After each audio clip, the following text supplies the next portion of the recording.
Good morning students. Welcome to Electrical Department. இன்னைக்கு நம்ம பார்க்க போற சப்ஜெக்ட் எலக்ட்ரிக்கல் மெஷின்ஸ் 1. இதுல ஃபர்ஸ்ட் மாடியூல்ல நம்ம என்ன பார்க்க போறோம் அப்படின்னா மேக்னட்டிசம், அதாவது காந்தத்தை பத்தி நம்ம என்ன பண்ண போறோம் அப்படின்னா பார்க்க போறோம். ஸோ இதுல ஃபர்ஸ்ட் யூனிட் வந்து எலக்ட்ரோ மேக்னட்டிசம். அந்த யூனிட்டை வந்து நம்ம 10 மாடியூலா வந்து பிரிச்சிருக்கோம். ஒவ்வொரு மாடியூல்லையும் ஒவ்வொரு ஸ்பெஷல் டாபிக் வந்து நம்ம என்ன பண்ண போறோம் அப்படின்னா பார்க்க போறோம். ரெண்டாவது இந்த சப்ஜெக்ட் பாத்தீங்கன்னா மொத்தம் 5 யூனிட் இருக்குது. முதல் யூனிட் எலக்ட்ரோ மேக்னட்டிசம், ரெண்டாவது யூனிட் டிசி ஜெனரேட்டர், மூணாவது யூனிட்ல டிசி மோட்டார் பத்தி பார்க்க போறோம், நாலாவது அஞ்சாவது யூனிட் வந்து டிரான்ஸ்ஃபார்மர்ஸ் பத்தி பார்க்க போறோம்.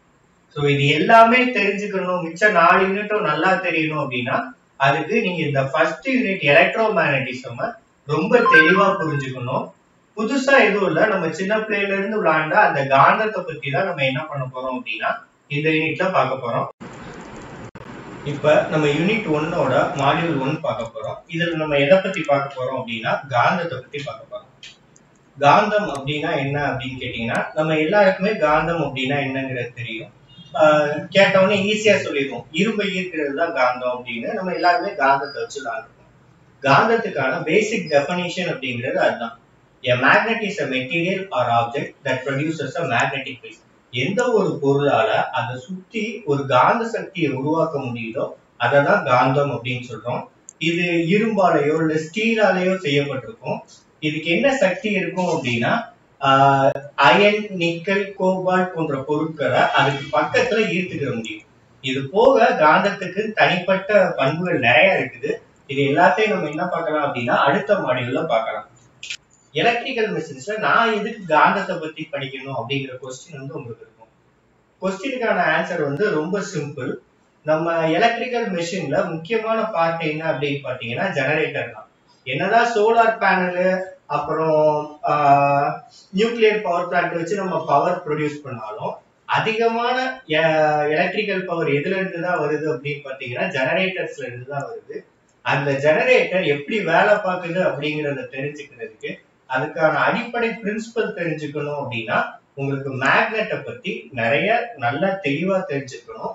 அதுக்காக தான் இந்த மாடியூல்ல நம்ம காந்தம்னா என்ன, காந்தத்தோட வகைகள் என்னென்ன அப்படிங்கிறத பார்க்க போறோம். சரி, நான் எல்லாருமே நார்மலா காந்தத்தை வச்சு விளையாண்டுருப்போம். நிறைய ஷேப்ல காந்தத்தை வச்சு பார்த்துருப்பீங்க. ஸோ நமக்கு ஷேப் வந்து முக்கியம் கிடையாது. பட் காந்தத்தோட பவரை வச்சு அதை என்ன பண்றாங்க அப்படின்னா 3 டைப்பா பிரிக்கிறாங்க. அது என்னென்ன அப்படின்னு பாத்தீங்கன்னா ஃபெரோ மேக்னெட்டிக், பெராமேக்னெட்டிக், டயாமேக்னெட்டிக் அப்படின்னு 3 டைப்பா பிரிக்கிறாங்க. ஒவ்வொரு டைப்பும் என்னென்னங்கிறத பார்க்கலாம். First ferro magnetic material. இதுதான் இருக்கிறதுலயே ரொம்ப ஸ்ட்ராங்கான மேக்னெட். ரெண்டாவது இந்த மெட்டீரியலை தான் காந்தத்தால எளிதா ஈர்க்க முடியும். நீங்க காந்தத்தை வச்சு விளையாடும் போது உங்க காந்தம் எதெல்லாம் ஈர்க்குதோ அது எல்லாமே ஃபெரோ மேக்னெட்டிக் மெட்டீரியல் தான். ரெண்டாவது நம்ம ஒரு காந்தத்தை செயற்கையா உருவாக்கணும் அப்படின்னா அதுக்காக நம்ம தேர்ந்தெடுத்துக்கிறதும் என்னதான் அப்படின்னு பாத்தீங்கன்னா ஃபெரோ மேக்னெட்டிக் மெட்டீரியல் தான்.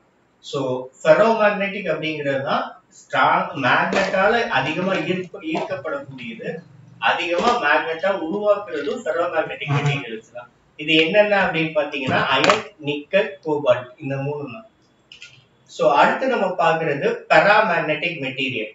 இது ரொம்ப லேசா தான் மேக்னெட்டால அட்ராக்ட் பண்ணும். இதை நம்மளால என்ன பண்ண முடியாதுன்னா பார்க்க முடியாது.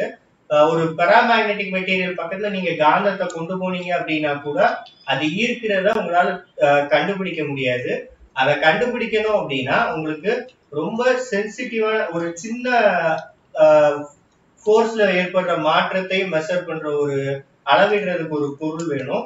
அப்படி இல்லை அப்படின்னா ரொம்பவே ஸ்ட்ராங்கான மேக்னெட்ஸ் இருந்துச்சு அப்படின்னா இந்த பெராமேக்னெட்டிக் மெட்டீரியல் மேல வர்ற ஃபோர்ஸை வந்து நம்மளால கண்டுபிடிக்க முடியும். இதுக்கு எது எக்ஸாம்பிள் அப்படின்னு பாத்தீங்கன்னா பிளாட்டினம், அலுமினியம், அதுக்கப்புறம் ஆக்சிஜன். மூணாவதா இருக்குது டயாமேக்னெட்டிக் மெட்டீரியல்.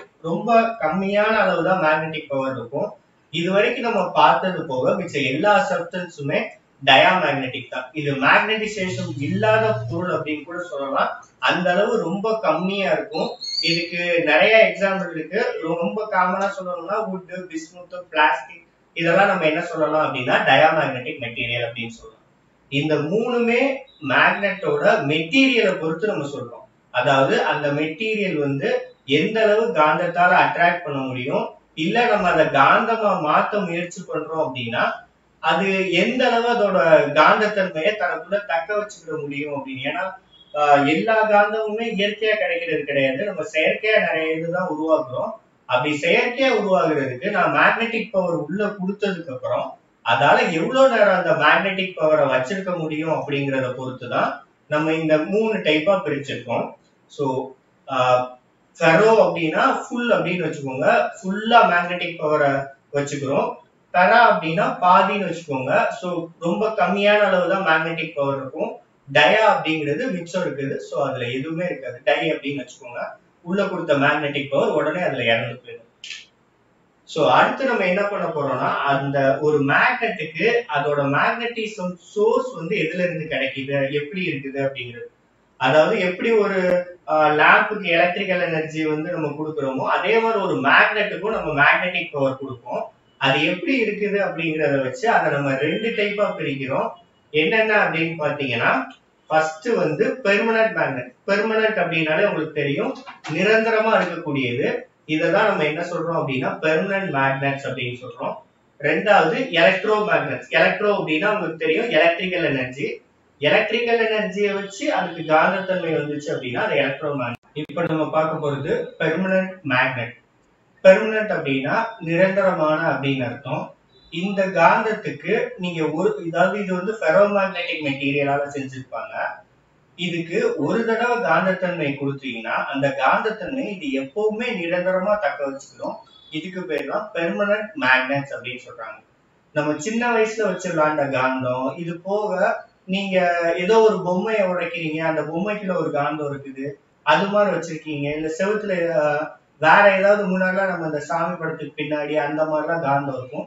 இது எல்லாமே பெர்மனன்ட் மேக்னெட்ஸ் தான். இந்த காந்தத்துக்கு காந்தத்தன்மை நிரந்தரமானது, குறிப்பிட்ட நேரத்துக்கு மட்டும் வராது. அததான் நம்ம பெர்மனன்ட் மேக்னெட் அப்படின்னு சொல்றோம். ரெண்டாவது நம்ம பாக்குறது எலக்ட்ரோ மேக்னெட் அப்படின்னு சொல்லுவோம். எலக்ட்ரோ மேக்னெட் அப்படின்னா மின் காந்தம் அப்படின்னு அர்த்தம். மின்காந்தம் அப்படின்னாலே உங்களுக்கு தெரிஞ்சிருக்கும், இந்த காந்தத்துக்கும் மின்சாரத்துக்கும் ஏதோ தொடர்பு இருக்கு அப்படின்னு. உண்மைதான். இந்த மின்காந்தம் எப்படி உருவாக்குவாங்க அப்படின்னு பாத்தீங்கன்னா, ஒரு நார்மல் வயர் எடுத்து அதை ஒரு ferromagnetic material, iron, nickel, cobalt இருக்குது இல்லையா, காமனா இரும்பை தான் யூஸ் பண்ணுவாங்க. இரும்புல நான் என்ன பண்றேன் அப்படின்னா, ஒரு வயரை சுத்தி வச்சு அதுக்கு நான் எலக்ட்ரிக்கல் எனர்ஜி கொடுத்தேன், மின்சாரத்தை அதுல பாய்ச்சினேன் அப்படின்னா அப்ப அது காந்தமா மாறும். இதுதான் எலக்ட்ரோ மேக்னெட் அப்படின்னு சொல்றாங்க. கீழே நீங்க படத்துல பாத்தீங்கன்னா தெரியும், ஒரு பேட்டரி வச்சிருக்காங்க. அந்த பேட்டரியில இருந்து ஒயர் கனெக்ட் ஆயிருக்கு. எப்ப அதை ஆன் பண்றாங்களோ ரெட் கலர்ல லைட் எரியும். அப்ப அது என்ன ஆகும் அப்படின்னு பாத்தீங்கன்னா, சுத்தி இருக்க இரும்பு கிளிப்பை வந்து அட்ராக்ட் பண்ணும். மிச்ச நேரத்துல அந்த கிளிப்பை என்ன பண்ணும் அப்படின்னா விட்டுரும், ஆஃப் ஆன உடனே.